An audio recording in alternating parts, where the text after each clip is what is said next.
Bonsoir les enfants, je suis Asmamdi, votre médecin généraliste marocaine à Bouche-d'Or. Ce soir on va discuter de tout ce qui est beau, de tout ce qui est magnifique, de tout ce qui est positif, de tout ce qui est merveilleux, de tout ce qui est apaisissant et de tout ce qui pourra nous donner du plaisir et nous faire sentir le plaisir de vivre, ok?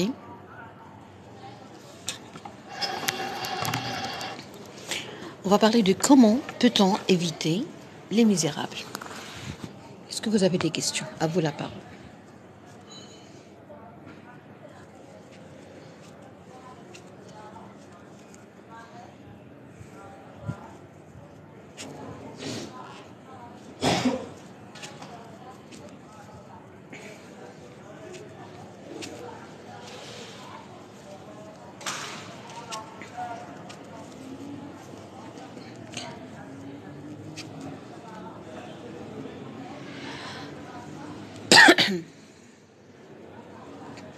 Alors, on va parler des gens, les gens bien, ok, les bons vivants, les gens qui savent comment vivre. Et je vais vous donner des exemples de patients que j'ai traités et de patients qui ont été opérés ou de la famille des patients qui ont été opérés. Alors, dans les centres ou dans les services de chirurgie, j'ai remarqué qu'il y a des patients dans les services de chirurgie et également dans les services d'oncologie où les patients ont des cancers. Je souhaite tout le bonheur et la joie à toute personne malade. Alors, ce que j'ai remarqué, c'est que des fois, on trouve des gens qui ont besoin de se faire opérer pour une opération pour un acte chirurgical très lourd. Et pourtant, ils vont très bien, ils sont tout le temps souriants, ils passent du bon moment, ils savent très bien comment vivre cette expérience assez stressante d'une façon moins stressante. C'est-à-dire que durant le moment de la visite, ce que j'ai remarqué moi, excusez-moi, mais je vais vous donner les détails des détails, parce que moi je suis une bonne observatrice et depuis mon jeune âge, depuis que j'étais stagiaire, je faisais très attention à ce qui se passe dans le service, ce qui se passait dans les services. Alors, ce que j'ai remarqué, c'est que au moment de la visite, c'est-à-dire quand les patients ou quand les familles ont le droit de visiter leurs membres hospitalisés, qu'est-ce qui se passe? Alors, il y a des patients qui passent de beaux moments durant la visite. Il y a d'autres qui passent toutes les minutes de visite dans les critiques, dans les disputes, dans le reproche. Ils critiquent tout le monde. Il y a des gens qui viennent visiter le malade et qui le rendent encore plus malade. Il y a des malades qui me disent docteur, s'il vous plaît, je ne veux pas voir ma famille. Il y a des patients qui me disent docteur, s'il vous plaît, après juste 5 minutes, bonsoir. Il y a des patients qui me disaient, qui me confiaient leur gêne, ils sont très gênés après la visite de leur famille. Pourquoi? Parce que malheureusement, il y a des gens qui ne savent pas vivre. Je ne comprends pas pourquoi vous gâchez votre vie tranquillement, gratuitement. Pourquoi? Vous avez un patient opéré. Alors, lorsque tu viens voir le patient, il est déjà malade, il est déjà fatigué, il est déjà faible. Donc, je pense que ça n'a aucun sens d'aborder des sujets par rapport à l'héritage, par rapport à des problèmes d'une autre personne. Tu as besoin d'argent, tu as besoin je sais pas moi, de déménager. Mais lui, il est hospitalisé, on vient de lui enlever une partie de son corps, vésicule biliaire ou appendice. Je comprends pas pourquoi vous racontez les problèmes aux patients malades. Alors là, on va essayer de comprendre la culture des misérables. Parce que moi, je l'ai vu. Vous avez un très bon lieu. Merci beaucoup, Cédriat. J'essaie de faire de mon mieux, hein, parce que c'est totalement scientifique, mais ça fait plaisir. Merci beaucoup. Alors, je vais vous décrire les tout petits détails des misérables. Premièrement, quand on vient visiter un malade, la première chose à laquelle il faut penser, c'est que cette personne a besoin d'amour. D'accord? Les patients ont besoin d'amour. Beaucoup d'amour. ok? Même si tu l'aimes pas, même si tu le détestes, même si je sais pas moi, même s'il y a beaucoup de conflits entre vous, même si il t'a volé, ben, si tu es venu, si tu as pris la peine de se déplacer pour le visiter, ben, je pense que la moindre des choses, c'est d'être poli, ok? Le sourire est obligatoire. Si tu as du mal à sourire, ne viens pas visiter un malade hospitalisé. Est-ce que vous êtes d'accord ou est-ce que vous n'êtes pas d'accord? Que lui apporter un bouquet de fleurs pour lui faire plaisir. Bravo, bravo. Ils ont besoin de Julio Iglesias pour leur dire je n'ai pas changé. Mon Dieu, j'appelais Kawino Chef Kidrza. Alors, premièrement, on va discuter le point du sourire. Pourquoi? Est-ce que c'est très fatigant? Est-ce que ça demande un grand effort de sourire face à un malade? Mais pourquoi tu vas lui reprocher? Pourquoi tu as eu un accident, un AVP? Mais l'accident est déjà, c'est du passé, hein? Il a fait il a eu son AVP. Il a vécu cette peur, cette terreur. Il a regretté.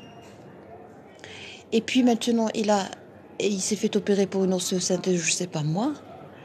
Il a passé 5 jours en réanimation, en état de coma ou obnubilé ou je sais pas moi. Et toi, tu viens pour lui donner des leçons de morale. Je comprends pas, hein. Je comprends pas. C'est un misérable, comment vous voulez qu'il sourie? Monsieur Salim, vous m'a fait rire.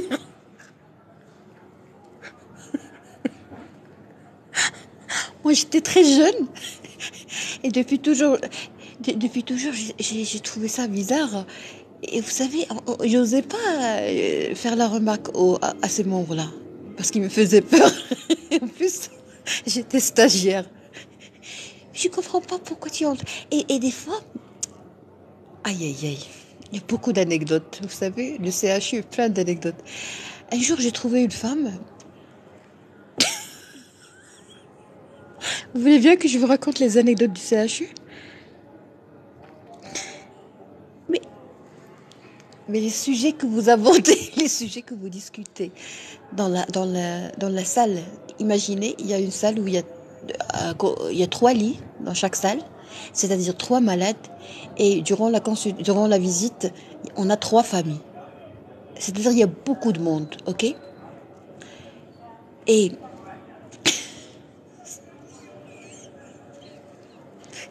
il y a des gens qui viennent pour se disputer, hein, entre eux. Par exemple, il y a 3 membres de la famille qui vont visiter le patient. Le patient est tranquille, timide, il est incapable de parler, il est déjà fatigué, il est fâché, il veut pas, il est très fatigué, ok? Et par exemple, ces 3 membres qui sont venus, deux personnes,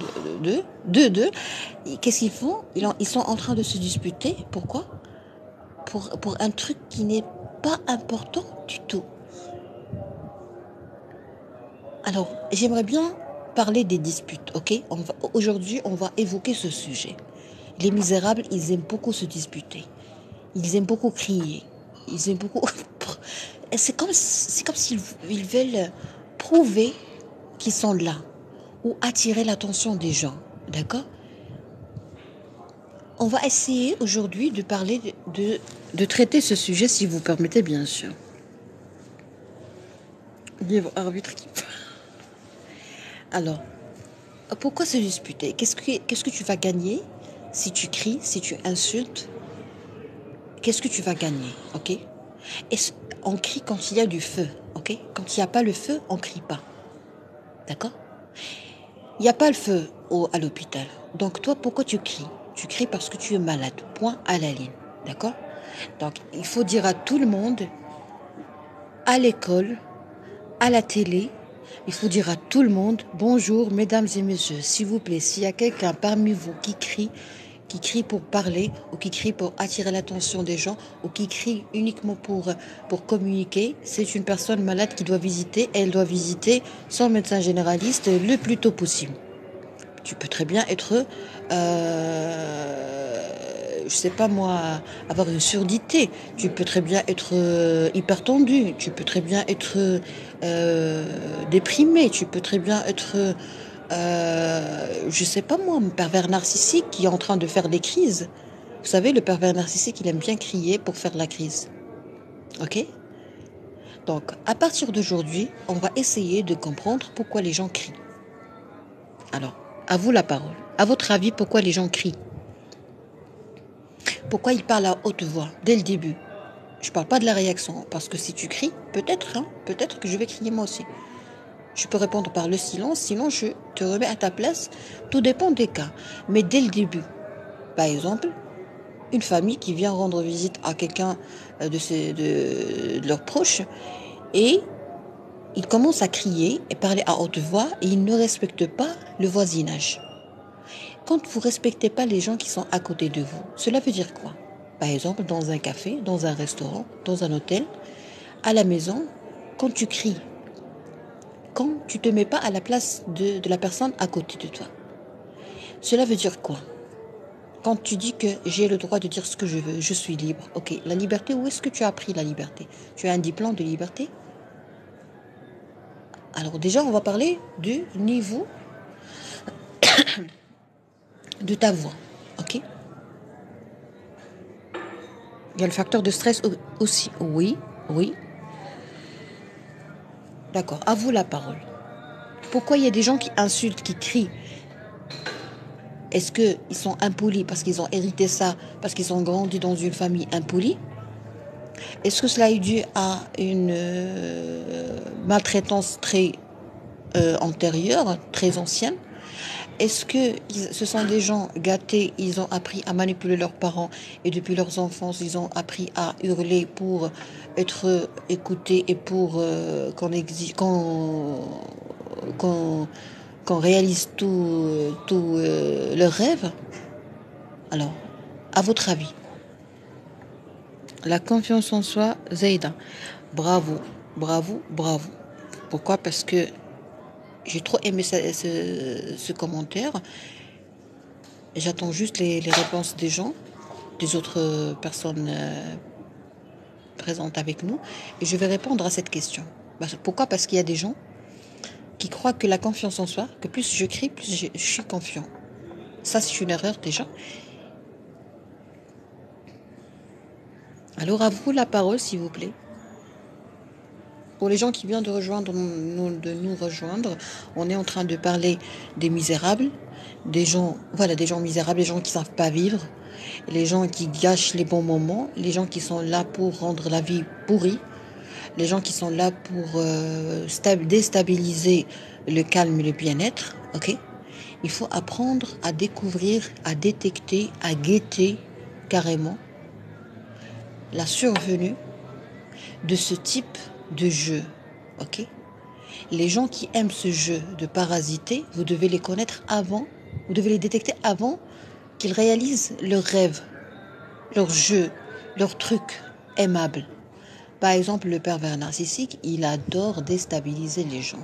Donc, toi, pour avoir une immunité émotionnelle et puis pour aider ton corps à bien dormir le soir et à être en bonne santé, tu dois apprendre à, premièrement, détecter ce jeu misérable et arrêter le jeu. Ok? Non, tout simplement, c'est des dommages liés à l'endocrino. Il y a quelqu'un qui dit que c'est lié à des dommages liés à l'endocrino, c'est-à-dire à un problème hormonal ou des problèmes hormonaux qui sont responsables de ça. Oui, des fois, les diabétiques en général, pas souvent, mais les diabétiques peuvent parler à haute voix, peuvent être facilement irritables et irrités. D'accord? Donnez-moi d'autres raisons. Pourquoi on crie? Pourquoi, par exemple, pour la première fois que je te vois, tu me dis bonjour madame, je dis bonjour, qu'est-ce que tu veux? D'abord, c'est un problème multifactoriel, ok, pour qu'on soit clair. Il y a plusieurs raisons, il y a plusieurs facteurs. Il y a quelqu'un qui m'appelle le soir.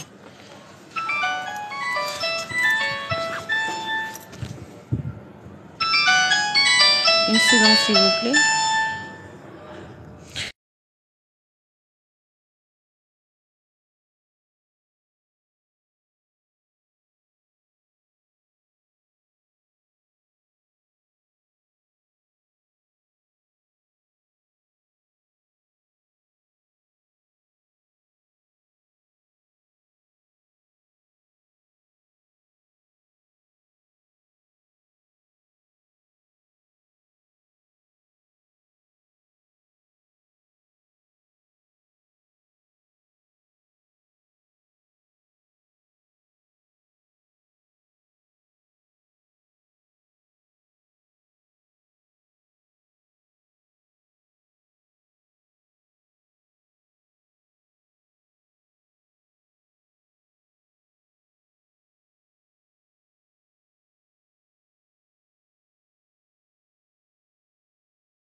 C'était une patiente, une patiente et la maman de mon patient, de mon petit poussin.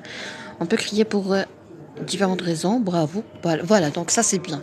On a commencé à analyser d'une façon très jolie. Différentes raisons. Manque de respect. Oui, le manque de respect est là. Vous savez, il y a des gens qui ne comprennent pas que veut dire le respect. Ok? Pourquoi?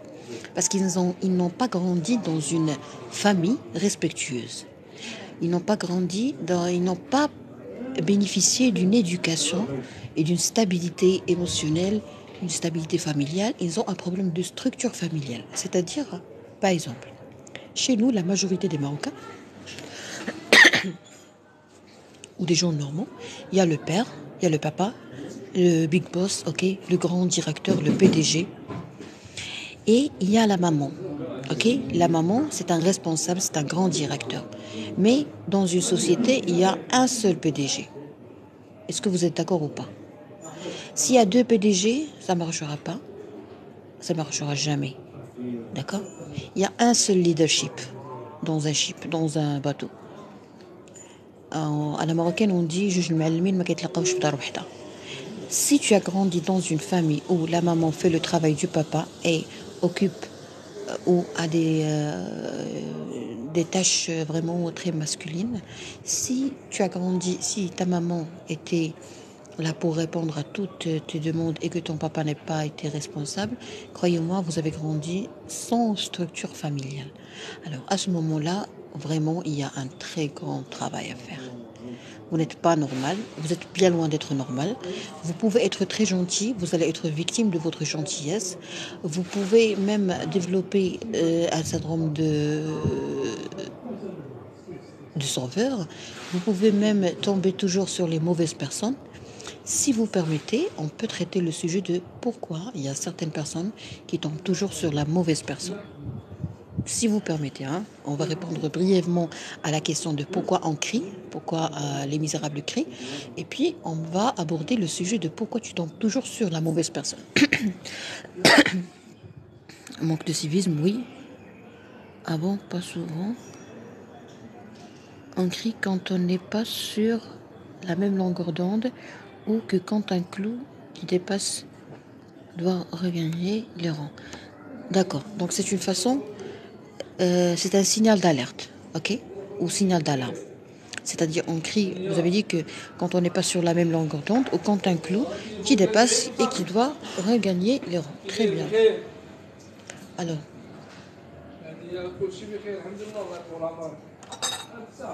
le monsieur ne sait pas qu'il est en direct.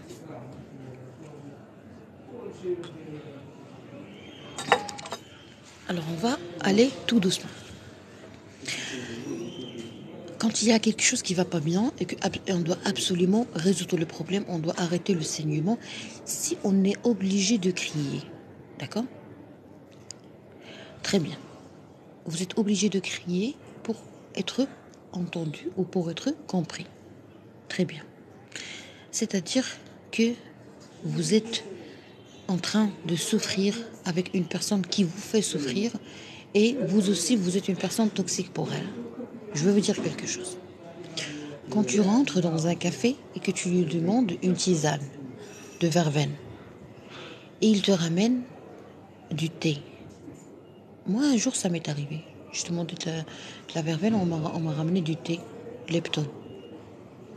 Il m'a dit, oui, ah oui, c'est la même chose. En fait, c'est comme si moi, je suis venue d'une autre planète ou je sais pas moi. Alors, qu'est-ce que j'ai fait? J'ai souri, j'ai répondu par un petit sourire et je suis sortie. Pourquoi? Parce que quand il y a un grand écart de longueur d'onde, il faut jamais s'investir dans l'explication. Si tu veux expliquer à quelqu'un qui est bien loin de te comprendre, c'est-à-dire que tu sais pas ce que tu es en train de faire et tu sais pas ce que tu es en train de perdre. Okay, j'aimerais résolu quoi que ce soit, parfois c'est un signe de faiblesse. Il est...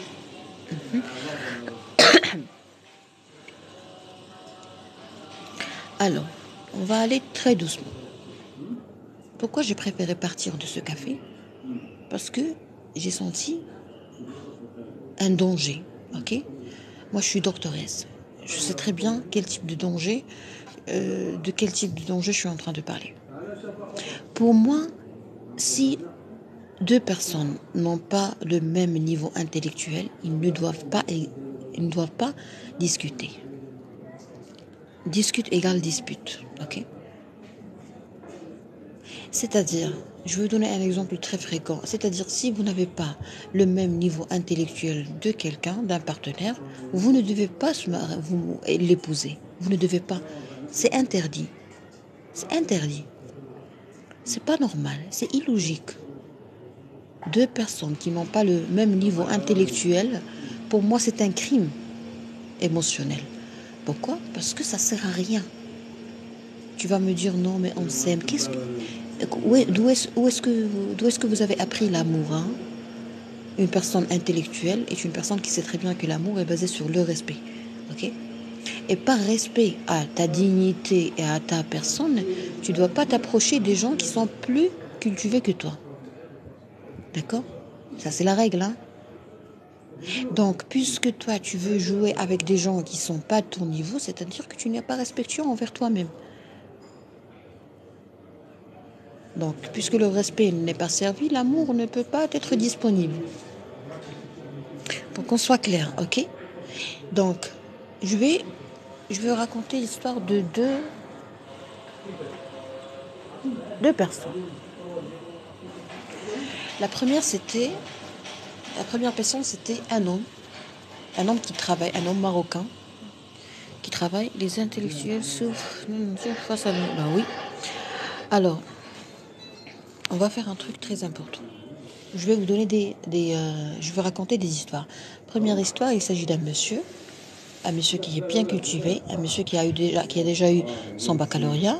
Il a eu un premier diplôme, un deuxième diplôme, et il fait partie des hommes qui continuent à faire de la formation continue. Vous connaissez très bien ce type de gens, des hommes qui sont très brillants, des gens qui sont qui sont pas paresseux et qui aiment beaucoup évoluer, ok? C'est-à-dire même s'il est fonctionnaire, même s'il travaille, même s'il touche un bon salaire, il ne cesse pas d'apprendre et d'évoluer.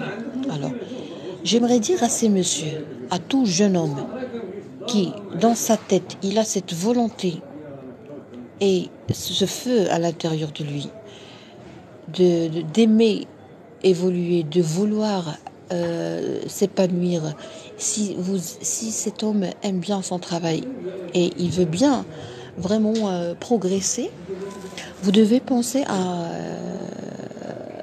votre amour dans 10 ans, 15 ans. Est-ce que ça va changer? Est-ce que l'écart entre vous et votre épouse ou l'épouse que vous avez choisie va augmenter, va doubler, va tripler? C'est important parce que si tu calcules pas tout ça, tu vas te marier en 2023 avec une femme par exemple qui a eu son bac et toi tu as bac plus 3. Dans 2 ans tu vas avoir ton master. Elle est toujours bac, elle a déjà oublié la moitié de ce qu'elle a étudié et elle est déjà enceinte ou elle a déjà accouché son premier bébé. Dans 7 ans, tu vas avoir... peut-être que tu vas préparer ton doctorat voilà, ton doctorat et ta femme est toujours coincée au niveau baccalauréat et puis elle a tout oublié, ok? À un certain moment, tu vas te retrouver avec une femme qui ne te comprend pas. C'est très normal. Parce que si toi tu restes coincé dans la station où je t'ai laissé et que moi j'ai progressé, c'est comme si quelqu'un a voyagé, m'a accompagné depuis Bouche d'Or, c'est-à-dire le sud du Maroc, jusqu'à Casablanca ou jusqu'à Agadir. Et puis il est resté à Agadir et moi j'ai continué mon chemin jusqu'à Casablanca, puis je suis partie, je suis arrivée à Tanger. Ok? Quand on arrête, l'évolution, le développement, c'est comme une bicyclette. D'accord? Plus tu pédales, tu gardes ton équilibre, plus tu avances. Plus tu arrêtes de pédaler, plus tu vas tomber ou tu vas au moins t'arrêter. D'accord? Alors, le partenaire, c'est qui? Partenaire, binôme, associé, collaborateur.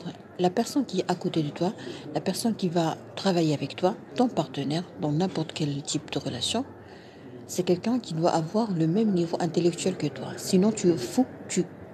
Ok?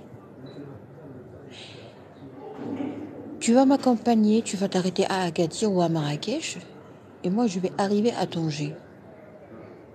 Je vais prendre mon avion lundi pour partir à Barcelone, ok? Est-ce que je dois attendre et rater mon avion pour aller à Barcelone? Est-ce que je dois t'attendre et peut-être que je ne vais pas trouver de billet? Qu'est-ce que je dois faire? Je dois souffrir, d'accord? Eh bien, c'est la même chose, c'est le même problème, c'est la même misère à laquelle vous vous exposez en décidant ou en acceptant de vivre avec une personne qui n'a pas ni les mêmes objectifs, ni le même niveau intellectuel, ni la même motivation, parce que la motivation est très importante. Vous savez, c'est quoi la motivation? Pardon, la motivation et la passion. Et les gens passionnés sont des gens merveilleux, je pense. Bon, c'est mon avis. Quand quelqu'un n'est pas motivé, même si tu lui payes la formation, il ne va pas partir à la formation. Vous connaissez ce type de gens? Il y a des parents qui payent tout pour leurs enfants et pourtant ils ne veulent pas étudier. Si ton épouse n'est pas motivée, même si vous allez lui payer la formation pour avoir son permis de conduire, elle ne va pas avoir son permis. Elle ne va pas à l'école, à l'auto-école. Pourquoi? Parce qu'elle n'est pas motivée. N'essayez jamais de motiver quelqu'un qui n'est pas motivé, ok? Tu veux être motivé, fais ton travail tout seul, essaie de te motiver tout seul, essaie de provoquer ta chance. Et si tu es paresseux, reste comme tu es. Tu es toxique. Les paresseux sont très toxiques. Est-ce que vous avez saisi ce que je voulais dire? Je vais lire vos commentaires.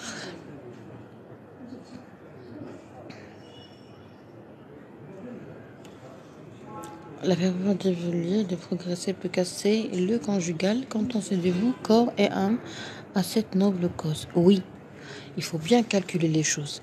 Pourquoi? Parce qu'à un certain moment, tu te dis, si jamais je vais continuer mes études, je vais vous donner un exemple de moi. Par exemple, si je me marie avec quelqu'un qui a un niveau bac ou baccalauréat, le jour où je vais commencer je sais pas moi, je vais changer parce que les gens changent. Si je pense par exemple à poursuivre mes études, à faire la spécialité, je ne pourrais pas le faire parce que je vais me dire, mon Dieu, mais mon mari n'a pas son bac ou mon mari a bac plus 2. Et si jamais je continue mes études, je vais augmenter l'écart. Donc, si j'augmente l'écart, je vais plus m'entendre avec lui. Donc, je préfère rester près de lui. Ok? Je préfère ne pas m'éloigner de lui. Ok? Donc, ça, c'est ça la misère. La misère, c'est un choix ou des choix. Et pourquoi je parle de ça? Pour vous dire que essayez de voir ou d'imaginer ce qui va se passer dans 10 ans, 15 ans. Essayez. Essayez de voir combien c'est douloureux de devoir arrêter votre carrière pour faire plaisir à quelqu'un ou pour ne pas vexer quelqu'un qui est déjà prédisposé à être vexé. D'accord? Si tu es un homme, par exemple, tu es ingénieur, tu es manager, je sais pas moi. Si tu vas te marier, tu vas épouser une dame qui sait même pas écrire un paragraphe, mais tu vas l'épouser quand même parce qu'elle est belle, parce qu'elle a un corps érotique, parce qu'elle a une taille, je sais pas moi. Mais au travail, tu vas parler avec une secrétaire qui maîtrise 4 langues, une secrétaire, ok? Qui maîtrise 3 langues, qui est très jeune, qui est très active, qui est très passionnée, aime bien son travail. Elle ou euh, une nouvelle employée, par exemple, dans le service, le cadre en logistique ou responsable commercial, qui est très très très talentueuse. Croyez-moi, vous allez tomber sous son charme. C'est clair, hein? C'est garanti. Tu peux pas ne pas aimer ce type de personne si tu es toi aussi motivé, passionné, tu aimes ton travail, tu aimes l'intelligence, tu es très intelligent. Les intelligents aiment les intelligents.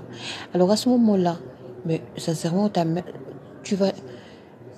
Je pense que si vous restez avec votre femme, c'est par pitié ou c'est parce que vous n'avez pas envie de détruire votre famille. Voilà pourquoi je pense que la polygamie en islam est,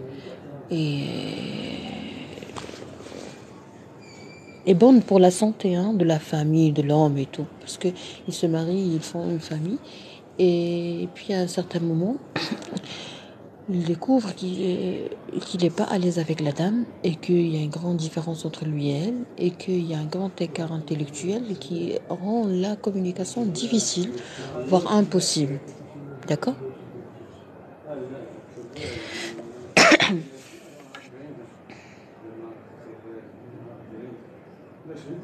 Est-ce que vous avez quelque chose à dire? À vous la parole.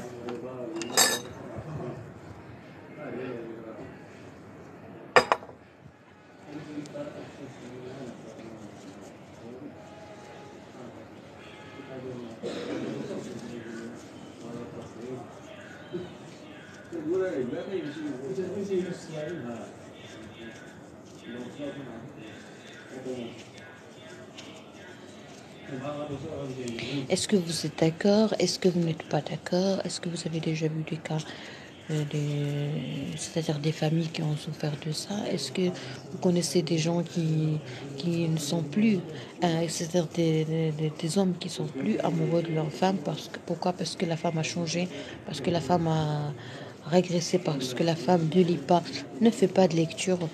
Il y a des dames qui ont arrêté de travailler pour prendre soin de leur famille et par la suite ils n'ont même pas un stylo sur eux, ils savent même pas on est quel jour, on est le 5 ou on est le 6 septembre, d'accord? C'est la dégradation intellectuelle est vraiment très nocive pour la santé du couple, surtout quand l'un des deux est vraiment très très brillant.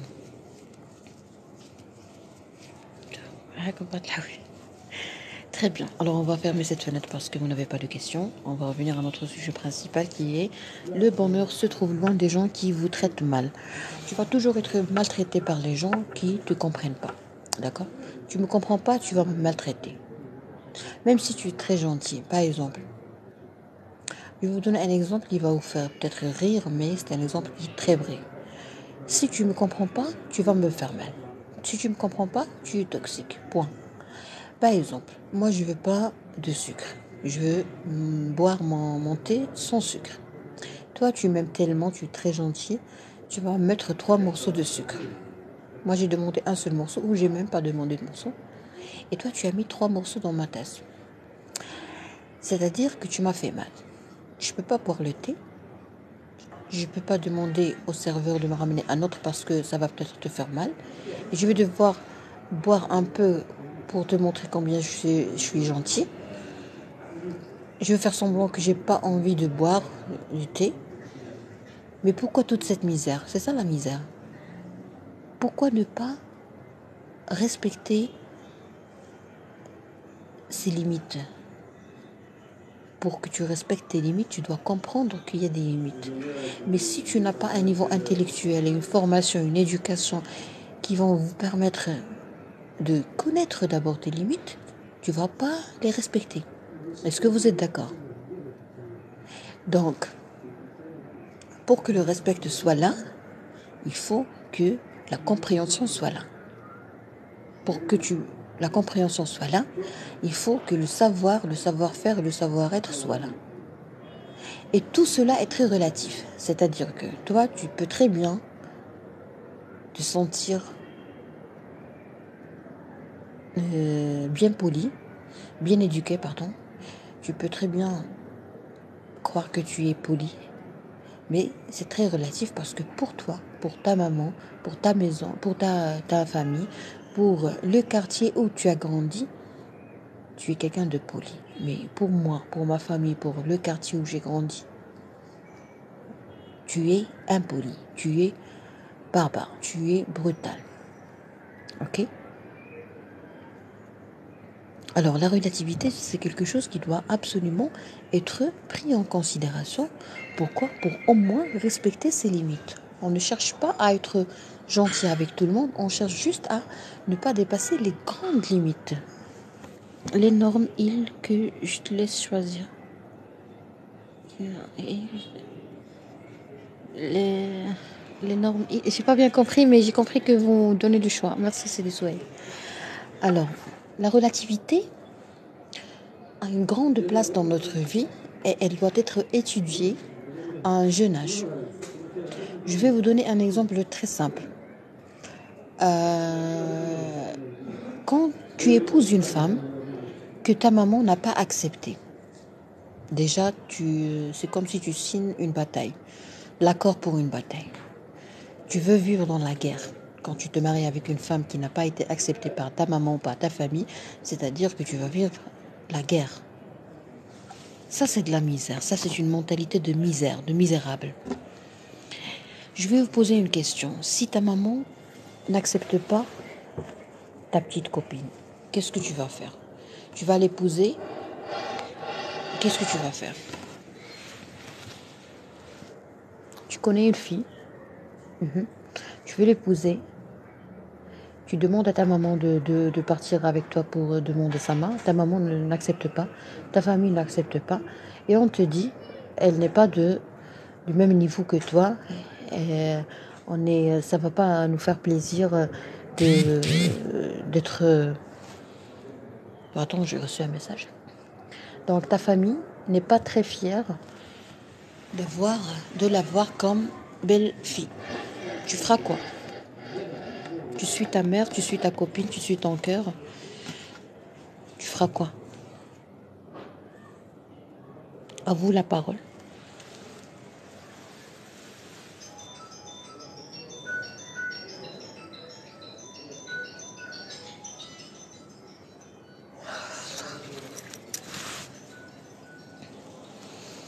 Ok, pas de réponse, je vais répondre. Je vais vous montrer le vrai sens de la mentalité de la misère. Vous savez, quand tu choisis une fille, quand tu sors avec une fille, il faut savoir que tu sors pour le plaisir. Il y a un sentiment de plaisir. Tu vas très bien. Tu sors avec elle pour te sentir zen, ok? Quand tu sors avec une fille, tu sais très bien, dès le début, que ta maman ne va pas l'accepter. Tu sais très bien ça. Mais pourquoi tu sors avec elle? Pourquoi tu couches avec elle? Pourquoi tu fais plein de choses avec elle? Pour une seule chose, c'est parce que tu ne sais pas qu'est-ce que tu es en train de faire. Il y a des gens qui ne savent pas qu'est-ce qu'ils sont en train de faire. Alors ces gens-là doivent savoir qu'ils sont malades.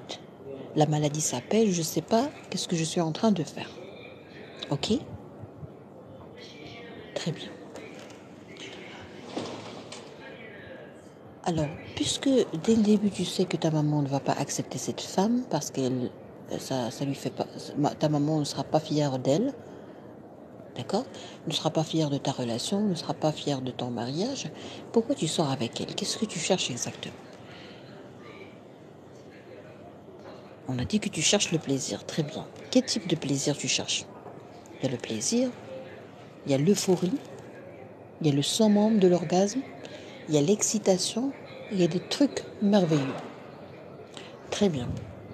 Alors pourquoi ces choses merveilleuses pourquoi tu n'arrives pas à retrouver ces choses merveilleuses avec les femmes que ta maman pourrait accepter? Quelle est la différence par exemple entre ta copine, ta cousine, que ta maman veut très bien que tu l'épouses, et une prostituée? J'ai vécu une histoire comparée. Ah, d'accord. Est-ce que j'ai le droit d'être audacieuse ou est-ce que vous êtes une société, une communauté conservatrice? ايش قال ديزيدروس اللي انا محافظ وبسمته عبد الحافظ.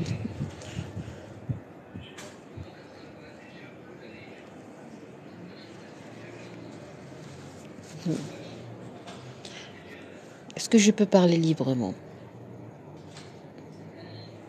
Est-ce que vous me donnez le feu vert? Comme ça, je parle librement. De la mentalité de misère. Mentalité de misère chez les gens qui sont très heureux avec une prostituée, mais ils savent très bien qu'ils sont incapables de se marier avec elle, de l'épouser. Ils sont sûrs à certains que leurs mères ne vont pas accepter cette dame en tant que belle-fille.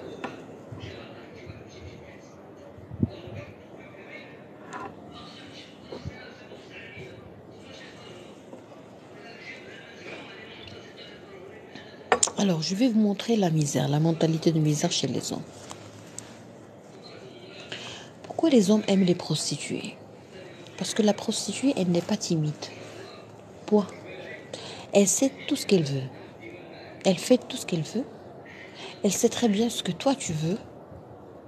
Elle te permet de t'exprimer librement. Elle n'est pas timide du tout.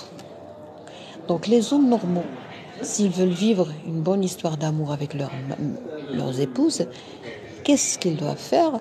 Ils doivent pousser leurs épouses à ne plus se sentir timides.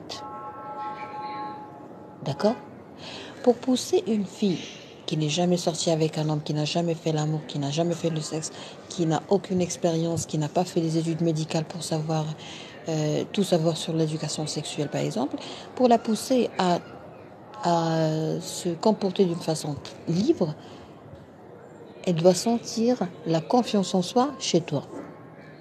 D'accord? Donc le problème, il est où? Il est dans la mentalité misérable de l'homme, qui, une fois avec sa femme, il essaie d'être un bon type. Il n'exprime pas ses envies, il n'exprime pas ce qui lui fait plaisir, ou la dame, ou il y a un écart intellectuel entre lui et la dame. C'est-à-dire, lui, il a niqué 36 000 filles, mais son épouse n'est pas sortie avec un seul homme. Vous voyez le paradoxe? Voilà pourquoi vous allez rester dans cette misère. Je vous conseille pas je conseille pas les filles d'avoir des relations sexuelles et des expériences pourries avec les hommes. Non. Je vous conseille les hommes d'arrêter de connaître 36 000 femmes. Parce que quand tu connais 36 000 femmes, le seuil d'excitation va être très très très augmenté et du coup vous allez développer des fantasmes bien loin de la normale et bien loin de la logique. Et ta femme ne va pas pouvoir vous exciter parce que elle sait rien. Elle est là juste pour point. Voilà pourquoi tu vas rester dans la misère. Tu veux sortir de cette misère, essaie d'accompagner ton épouse vers un thérapeute du couple, un sexologue, un professionnel de santé, et il va ou elle va montrer à ta femme ou elle va vous montrer comment réussir les préliminaires pour pouvoir développer une communication corporelle très très très saine, très correcte et surtout très sincère. Parce que quand les choses ne sont pas, quand vous n'êtes pas sincère avec une femme, ça va jamais réussir.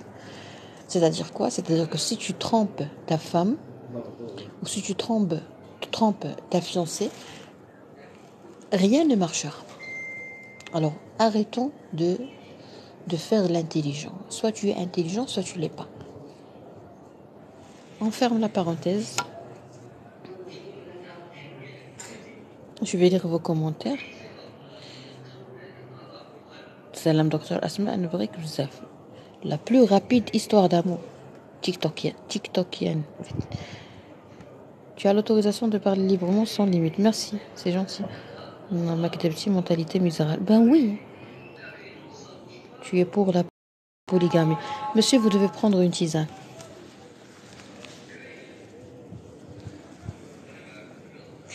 Alors, on a fermé cet exemple. Je vais partager avec vous un autre exemple de mentalité de misérable.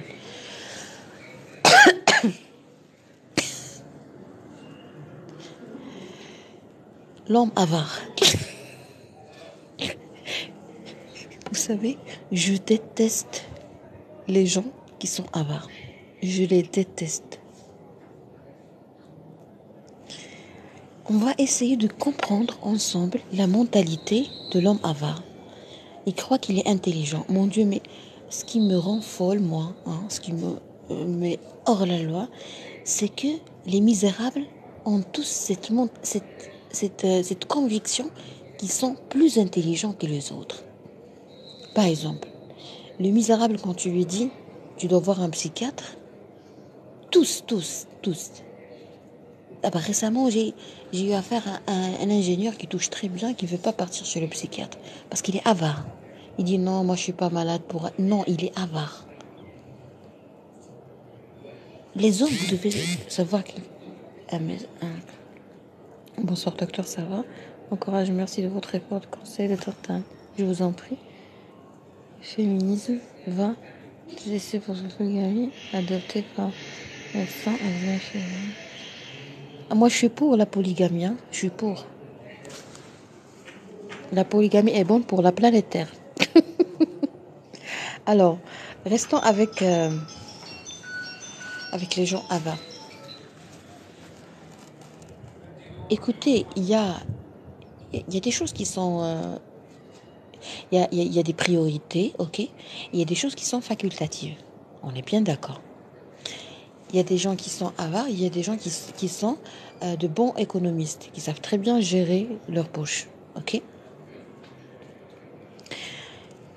Donc, on n'est pas injuste avec les gens, mais il faut savoir que si tu as beaucoup d'argent, si tu as les moyens et tu veux pas financer, tu veux pas payer, tu veux pas t'investir dans tout ce qui est prioritaire, c'est-à-dire qu'il y a quelque chose dans ta tête qui va pas. Soit que tu n'es pas cultivé, tu sais pas qu'est-ce qui est prioritaire ou pas. Par exemple, il y a des gens qui n'achètent pas de dentifrice, qui n'achètent pas de chaussettes, qui n'achètent pas de serviettes. Ils croient que c'est pas prioritaire. Il y a des gens qui achètent pas de l'eau, bon, qui boivent pas de l'eau et qui l'achètent pas. Et il y a des gens qui n'achètent pas de fruits parce que c'est pas nécessaire, même s'ils ont beaucoup d'argent. Pourquoi? Parce que c'est pas nécessaire. Pour lui, ce qui est nécessaire, c'est le pain.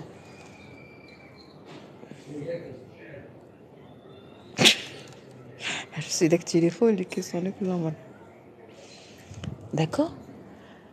Il faut absolument apprendre à écrire, à préparer une liste de tout ce qui est prioritaire, de tout ce qui est important. Il y a l'important, le prioritaire et l'urgent. J'ai lu dans un livre de Stephen Covey qui s'appelle Priorité aux priorités un bon chapitre qui parle de la drogue de l'urgence, où il a traité, où il y avait 4 cadres. Je ne sais pas si vous avez déjà lu ce livre, ça fait partie des best-sellers de Stephen Covey. Alors il a dit qu'il y a des gens qui travaillent uniquement sous pression, la drogue de l'urgence. Et il y a des gens qui préfèrent planifier. Nous, aujourd'hui, on va parler on va pas parler de la planification, on va juste traiter le sujet de la liste des priorités. Ok? Pourquoi je vous dis ça? Excusez-moi, j'ai l'impression que je vais dormir parce que j'ai bu une bonne tisane naturelle, à la verveine naturelle. Et puis j'ai commencé déjà à me relaxer et à me relâcher. Alors, on disait qu'en fait, on parlait des gens qui ne peuvent pas différencier entre tout ce qui est prioritaire et ce qui est facultatif. Donc, je vous invite à bien vouloir préparer des listes où vous allez mettre qu'est-ce qui est très, très, très, très important à acheter. Par exemple, l'eau, par exemple, les produits de nettoyage. Et puis, vous savez, il y a des femmes qui souffrent de quoi? De la mauvaise hygiène corporelle de leurs époux. Et l'inverse également. Il y a des hommes qui sont très riches et qui pensent que s'il achète un déodorant, un antitranspirant, il va perdre de l'argent. Est-ce que vous êtes d'accord ou non? À vous la parole.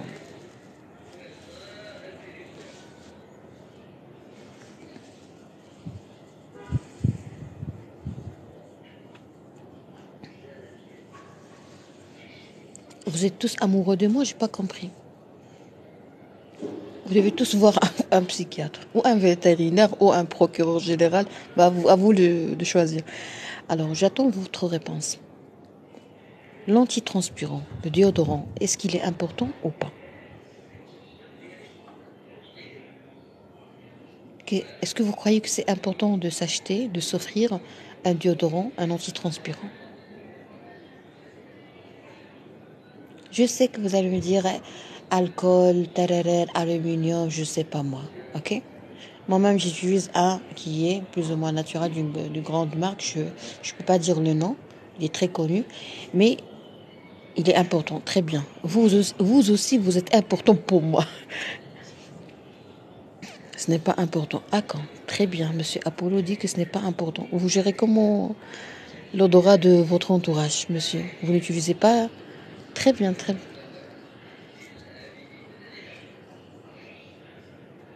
Merci, d'accord. Il y a Apollo qui dit que c'est pas important.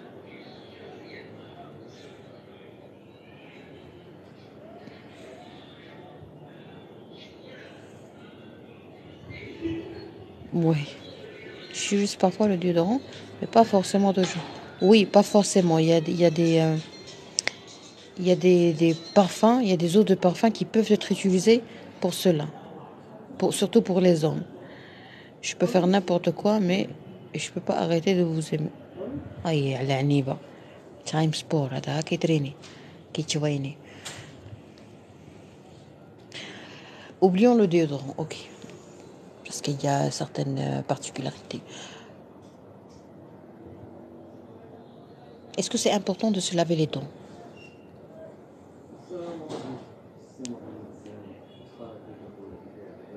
La brosse à dents, est-ce qu'elle est importante?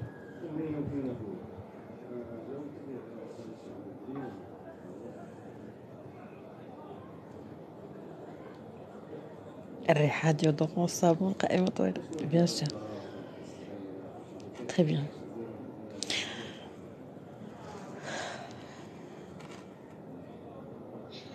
Une culotte. Excusez-moi, hein, c'est vous qui m'avez donné le feu vert. Les culottes, est-ce qu'elles sont importantes ou pas?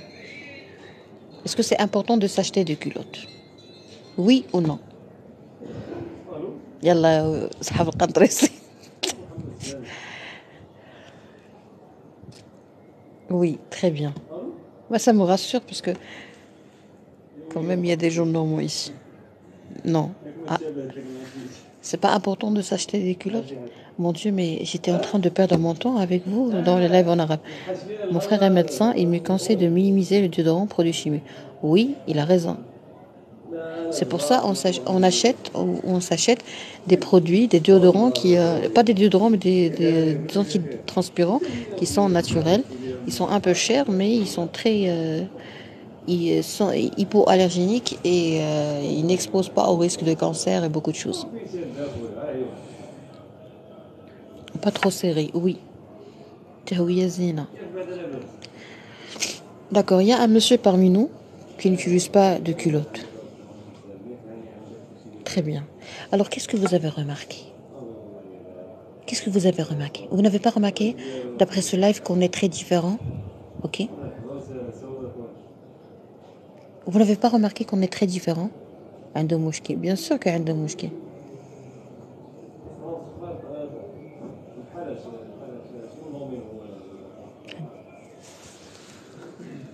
Le rond-point chimique color mat تبعد العشية ولا تسد العشية. Est-ce que vous n'avez pas remarqué qu'on est très différents? Donc, s'il vous plaît, pour l'amour du Dieu, pourquoi, quand vous rencontrez quelqu'un et vous prenez un café avec lui, que ce soit un homme, une femme, un extraterrestre, quand vous prenez votre café avec lui, vous ne pensez pas combien on est différent. Vous n'avez aucune idée sur sa mentalité. Vous n'avez aucune idée sur le fait est-ce qu'il prend ou pas, est-ce qu'il met ou pas une culotte. C'est-à-dire que toi, tu es un homme mature, tu peux, tu peux très bien être assis dans un café, en train de prendre ton café, avec 3 hommes, et un de ces hommes ne met pas de culotte. Donc cette personne ne peut pas être normale. Un homme qui ne met pas de culotte n'est pas un homme normal. Pour moi, hein. Je respecte tous les avis. Mais l'essentiel, c'est que on doit d'abord connaître à qui on a affaire. Est-ce que vous avez compris ce que je veux dire par là?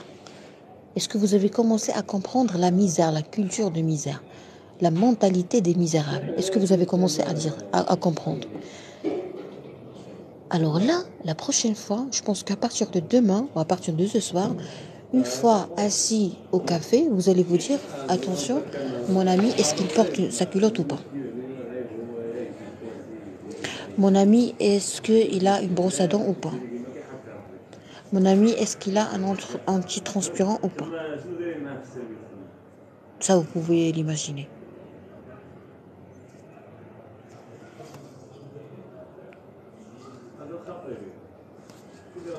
Est-ce que vous avez bien compris mon message? Est-ce que vous avez bien compris combien on est très différents et combien les apparences sont très trompeuses? Tu peux très bien voir quelqu'un avec son costard, quelqu'un qui est bien habillé, élégant, tout ce que vous voulez, très beau, très charmant, mais il a une mauvaise hygiène des chaussures parce qu'il n'a pas enlevé ses chaussures. Peut-être qu'il ne met pas de chaussettes, peut-être qu'il ne met pas de culotte, peut-être qu'il ne se lave pas, il met juste du déodorant ou je sais pas moi. Alors tout ça, c'est important pour savoir à qui on a affaire. Parce que je vais vous dire quelque chose de très médical. Une personne sale est une personne, premièrement, la première chose à laquelle tu dois penser. Les personnes qui sont sales, peut-être, qui sont déprimées. Les déprimés, on doit les respecter, on ne doit pas les insulter, on ne doit pas leur dire tu es sale. Ils ont des problèmes, ils ont beaucoup de problèmes. Ils sont gênés, ils souffrent, ils ne sont même pas là. Ils sont déstabilisés. D'accord? Mais toi, quand tu trouves un problème d'hygiène chez quelqu'un, il faut toujours penser que cette personne ne va pas bien. Parce qu'une personne qui va très bien, qui est très heureuse, qui est magnifique, qui est merveilleuse, qui est zen dans sa tête, va toujours prendre soin d'elle. D'accord? Sauf si elle a un problème d'éducation en matière d'hygiène qui est vraiment assez lourd et assez difficile à gérer. Est-ce que vous avez compris ce que je veux dire?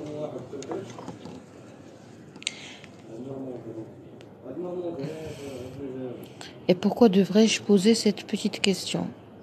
Ah, ça c'est bon. Ça- Vous allez bien rire. J'ai trop aimé votre question, Simon. Il y a un monsieur qui nous a dit pourquoi est-ce que je vais me demander cette question. Alors, je vais vous dire quelque chose.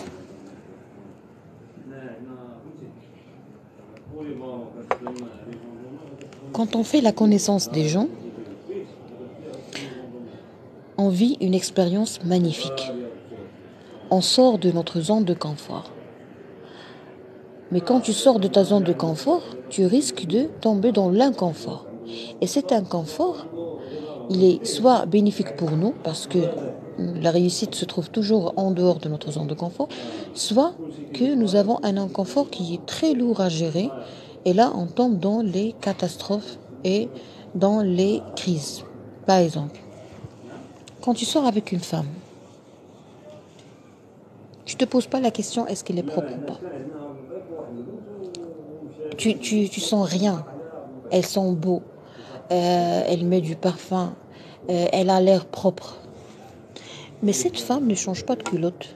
Elle garde la même culotte pendant 5 ans. Pardon. Pendant 5 jours. Tu peux ne rien sentir parce qu'elle met du déodorant, je sais pas moi, spray. Est-ce que cette femme a une mentalité normale? Une femme qui ne change pas de culotte pendant 5 jours. Elle peut être psychopathe. Les psychopathes sont des gens qui se montrent très normales et même très sympathiques, intelligentes sur le plan émotionnel, manipulatrices, ok?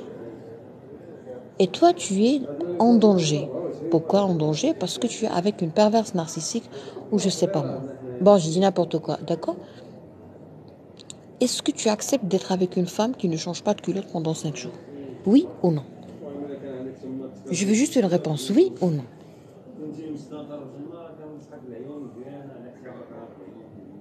Bien, là-bas, la réponse c'est non. Bravo, monsieur Sim. Vous avez dit non, très bien.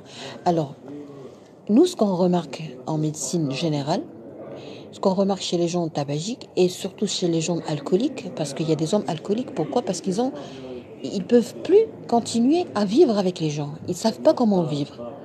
Normalement, il faut qu'il y ait toute une matière, un module de comment vivre avec les gens, d'accord? Parce que c'est normal, si tu es perdu, si tu te sens de temps à autre, tu te sens naïf, c'est normal parce que personne ne t'a montré comment vivre avec les gens. Moi, puisque je suis médecin généraliste, je suis en train de montrer aux gens comment vivre avec les gens. Premièrement, on n'accélère pas. C'est-à-dire, On va pas se casser la tête par se demander est-ce que cette personne met sa culotte ou pas. Non, mais on va toujours se dire que je connais pas très bien cette dame. Donc, qu'est-ce qu'on va arrêter? Qu'est-ce qu'on va faire? On va arrêter de juger les gens de façon positive rapidement. Point à la ligne. C'est tout ce qu'on veut. On veut arrêter de juger, de donner une bonne note aux gens. Si tu arrêtes de donner de bonnes notes aux gens, si tu arrêtes de te précipiter pour juger les gens magnifiques, merveilleux, c'est-à-dire que tu t'approches de la maturité, tu t'approches de la confiance en soi, tu t'approches de l'immunité émotionnelle et puis tu diminues le risque d'être déçu. Pourquoi c'est important de traiter tout ça? Parce que en cas de tabagisme, par exemple, en cas de dépression, on va ouvrir la parenthèse de la dépression. Si vous permettez, Monsieur Simon, on ouvre la parenthèse de la dépression. Est-ce que vous êtes d'accord pour tout le monde, hein? Est-ce que vous êtes d'accord? On ouvre la parenthèse de la dépression pour vous dire combien c'est... Pourquoi le live? Pourquoi c'est important de connaître la mortalité des misérables? Et quel est le lien entre cela et la prévention de la dépression? Est-ce qu'on peut ouvrir cette parenthèse, s'il vous plaît, de la dépression?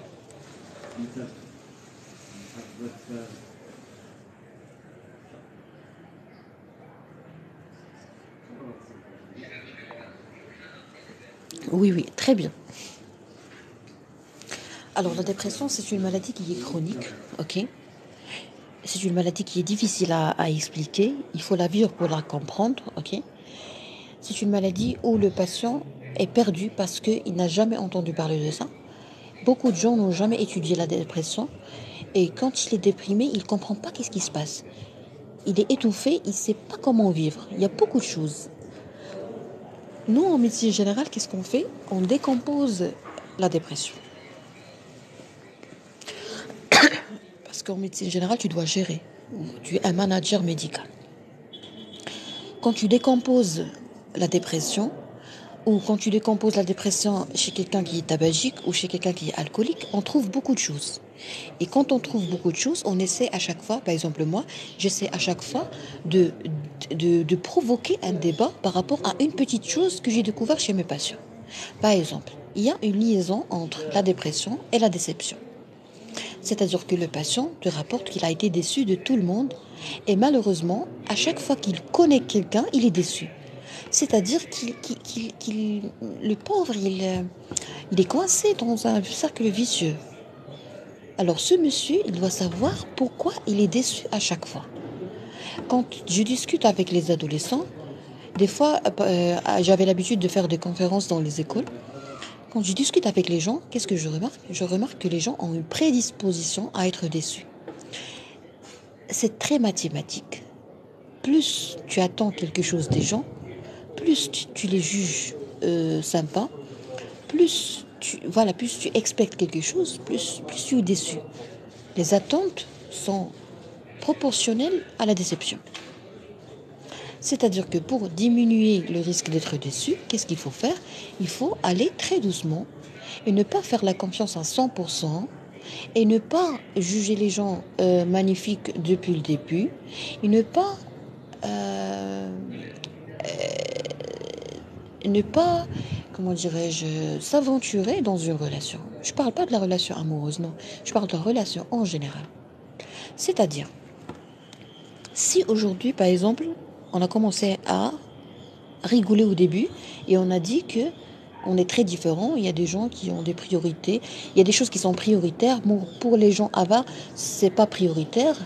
Il y a des gens qui ne croient pas que c'est important d'acheter un shampoing. Il y a des gens qui ne veulent pas perdre de l'argent en achetant du savon. Il y a des gens qui ne veulent pas perdre de l'argent pour s'acheter des culottes qui sont totalement déchirées. Ça fait 20 ans qu'il a la même culotte, il ne veut pas la jeter. Il n'est pas avare, il est malade, ce monsieur. Alors, par exemple, après avoir regardé la rediffusion de ce live, tu vas comprendre que les gens sont très différents. Une fois que tu comprends qu'on est très différents, automatiquement, tu auras une baisse du risque de déception. Pourquoi? Parce que tu vas plus te précipiter à faire la grosse erreur. La plus grosse erreur qui peut très bien détruire les gens, c'est de penser que les gens sont comme toi ou d'attendre à ce que les gens te traitent de la même façon dont tu les as traités. Ça, c'est une catastrophe. C'est une catastrophe. Il faut nettoyer tous les cerveaux et toutes les mentalités et tous les crânes et tous les esprits de cette idée. Quand tu fais quelque chose de bien avec quelqu'un, tu ne dois pas attendre à ce qu'il te traite de la même manière. Est-ce que vous avez déjà été déçu de cette façon? C'est-à-dire, quand tu es en amitié avec quelqu'un, il te confie ses secrets et tu lui confies les tiens. Et toi, tu es sûr que tu vas jamais dévoiler ses secrets, mais le jour J où il dévoile tes secrets, tu es déçu. Pourquoi tu es déçu? Parce que tu crois que ce monsieur a la même mentalité que toi, tu crois que ce monsieur a bénéficié de la même éducation que la tienne, tu crois que ce monsieur est comme toi. Moi, je ne suis jamais déçu. Moi, maintenant, en 2023, bonsoir Lala Nouria. En 2023, j'ai compris que la déception, ça n'existe pas.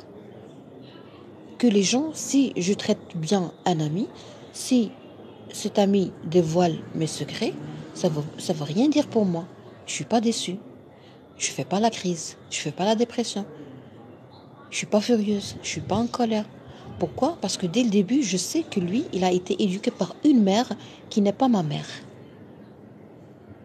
Je pense que le message est bien compris de la part de toute personne qui me suit, qui a dévoilé mes secrets. Je pense que la bombe s'est déjà éclatée. Ma mère n'est pas les gens qui m'ont maltraité, même si je les ai bien traités, n'ont pas été éduqués par ma mère, n'ont pas été éduqués par mon père, n'ont pas été éduqués dans ma famille. Ils ont été éduqués dans leur famille à eux, ils ont été éduqués par leur maman, ils ont été éduqués par leur papa. D'accord? Quand tu comprends ça, quand tu comprends combien on est différents, automatiquement, tu n'attends rien et tu t'attends à tout. Donc, si on élimine le risque de déception, on élimine une grande raison, une grande cause d'aggravation de la dépression. Je dirais pas la dépression parce que la dépression, c'est une maladie multifactorielle et très chronique, très prolongée dans le temps et dont la genèse est vraiment très, très interactive et en cascade. C'est-à-dire tu as besoin de plusieurs années de souffrance cachée et mélangée pour avoir de la dépression.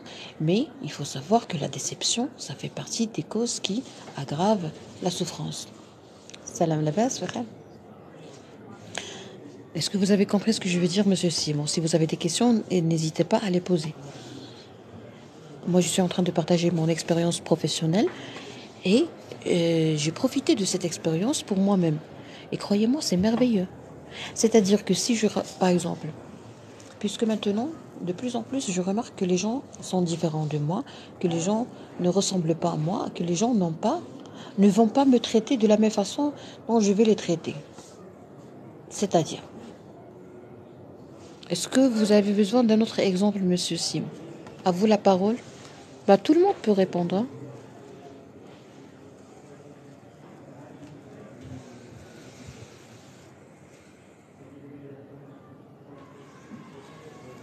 La pire aussi, c'est qu'il y a des gens dépendants envers les autres. Bravo, bravo, bravo. Alors là, vous avez ciblé quelque chose de très, très, très important. La dépendance. Bonsoir, docteur. Bonsoir. Ça va, vous allez bien? La dépendance. Alors la dépendance, écoutez, si vous avez remarqué, on a des freins. On a un système de croyance familiale ou sociale qui nous oblige de penser d'une manière. Et cette manière nous fait souffrir.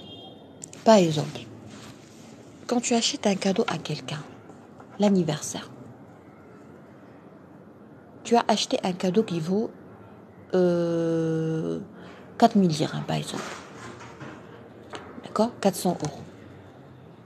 Toi, tu as de l'argent, tu as voulu offrir quelque chose de précieux, une petite gourmette, un petit pendentif, un truc, ok, à quelqu'un qui t'est cher.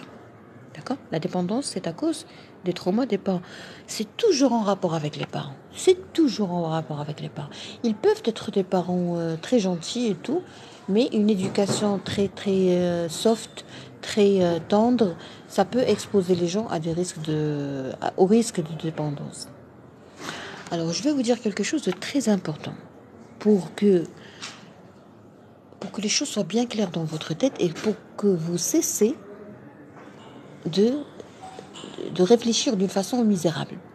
Premièrement, supposons que un de tes amis, à l'occasion de l'anniversaire d'un de tes amis, tu lui as acheté un cadeau qui vaut 400 euros. Très bien. Ton ami est riche. Il a les moyens. Ok? Le jour de ton anniversaire, il t'a offert un cadeau qui vaut 10 euros.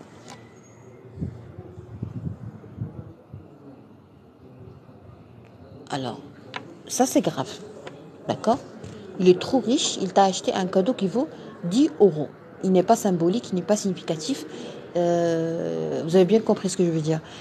Alors, automatiquement, vous allez faire la remarque. Avec un esprit sportif, je vais vous dire quelque chose. Moi-même, je vais faire la remarque. Donc, la remarque est une chose, mais la déception est autre chose. Parce que si je te dis que je ne vais pas faire la remarque, c'est-à-dire que je suis une bonne hypocrite. Très bien. Alors, je vais me poser la question. Je vais me dire, mais pourquoi moi j'ai acheté le cadeau, un cadeau très précieux, et lui, il m'a acheté un cadeau qui vaut 10 euros. Je vais analyser ça. Je vais prendre un café, je vais analyser ça. Mais je ne vais pas réagir. Je ne vais pas penser à... Ça ne va pas me faire mal. Parce que ce qui m'intéresse, moi, c'est qu'il a pensé à moi. Point. Je vais dormir à l'aise parce que je vais me dire, ma copine ou mon ami m'a acheté un cadeau. Je suis chanceuse parce que j'ai des amis qui pensent à moi et qui m'ont acheté quelque chose. D'accord? Mais pourquoi? Parce que j'ai une indépendance financière, c'est-à-dire j'ai mon argent. Quand je veux acheter quelque chose, un bijou, une gourmette, une parure, je vais les acheter avec mon argent ou ma famille va m'offrir des cadeaux. Ma famille a toujours cette tendance à faire des surprises. On est habitué à faire des surprises, ok? Alors, puisque les choses sont comme ça m'intéresse pas si les gens vont m'acheter des cadeaux ou pas, ok? Mais moi, j'ai un budget consacré pour mes amis. Moi, j'aime beaucoup mes amis, hein? J'ai beaucoup mes connaissances. Même s'ils me traitent mal ultérieurement, même s'il arrive quelque chose d'inattendu, ça m'intéresse pas. L'essentiel, c'est que moi, j'ai vécu un moment, une durée, une période d'amitié honnête, merveilleuse. On s'investit dans l'amitié. Il faut faire plaisir aux gens. Il faut les rendre heureux. Moi, j'ai fait un effort pour rendre mes amis heureux et ce qu'ils font ne m'intéresse pas. Ok? J'achète le bonheur. Mais pour acheter le bonheur, il faut être plus précieux que l'argent. Si ton argent a plus d'importance que toi, là, il y a un déséquilibre. Aïe, aïe, aïe, ça c'est un autre sujet. Je peux pas je peux pas aller d'un sujet à l'autre parce que vraiment, on est un peu perdu dans ce live. Je m'excuse, hein. La valeur n'est pas réciproque. Oui, alors moi, qu'est-ce que je dis? Qu'est-ce que je fais? Pardon. Moi, je me casse pas la tête. Il faut savoir cette mentalité de se casser la tête. Est-ce que moi j'attends à ce qu'il m'achète un bijou? Non. Donc, il y a une autre mentalité, c'est l'indépendance financière.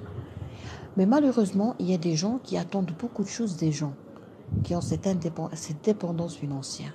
C'est-à-dire, il est très heureux quand tu lui donnes de l'argent, il est très heureux quand tu lui offres un cadeau, il peut même faire la fête parce que tu lui as donné quelque chose, mais quand tu lui donnes rien, il te reproche. Alors moi, je déteste toute personne avare.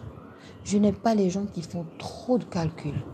Je n'aime pas les gens qui font très attention à l'argent. L'argent est très important, c'est quelque chose de très important. Hein? Il faut savoir ça. Il faut toujours garder ça dans l'esprit. On n'a pas le droit de gaspiller notre fortune, non. Mais quand même, on doit avoir une valeur. Si la seule valeur que tu as, c'est le prix de tes vêtements et de ta montre et de ce que tu portes, c'est-à-dire que toi, tu n'as pas de valeur. لا تجعل لباسك أغلى ما عندك. D'accord? Ne soyez pas moins précieux que ce que vous portez. C'est important de comprendre ça. Parce que quand tu le comprends, tu peux très bien respirer tranquillement. Prendre la vie à la légère, jouir des moments, sentir le bonheur même si vous vivez dans la simplicité. Dire non aux gens, même si vous avez besoin de quelque chose, vous dites non à quelqu'un. Ok?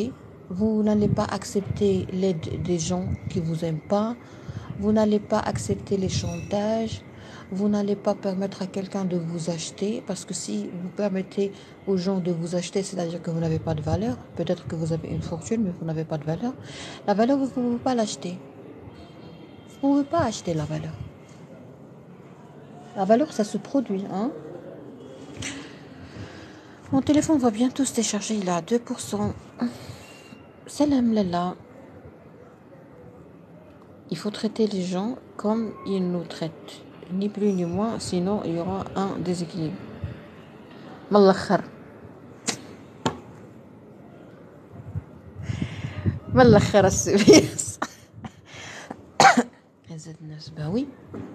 Et quand quelqu'un vous parle de Izzat Nafs ou de la dignité, je vais vous dire un truc très important, s'il vous plaît. Il faut absolument traiter le sujet de l'hypocrisie. L'hypocrisie, c'est un sujet qui est merveilleux. J'adore, moi, l'hypocrisie. L'art de l'hypocrisie. J'ai connu des gens qui sont des artistes en hypocrisie. Nogar, summum. Il faut absolument qu'on traite ce sujet, si vous permettez. Demain, Inch'Allah, on discute un peu. Mais je préfère que ça soit quelque chose de rigolo. Est-ce que vous aimez la comédie? Est-ce que je peux me permettre d'animer des lives comiques un peu? Est-ce que ça vous dérange? Vous aimez la comédie, s'il vous plaît? Oui, j'aime beaucoup. Très bien. Comme ça, on va se libérer, on va dégager plus d'énergie négative et se libérer ou se débarrasser de l'énergie négative qu'on peut attraper durant notre journée. Alors, le téléphone est déjà éteint. Je vous souhaite une excellente soirée.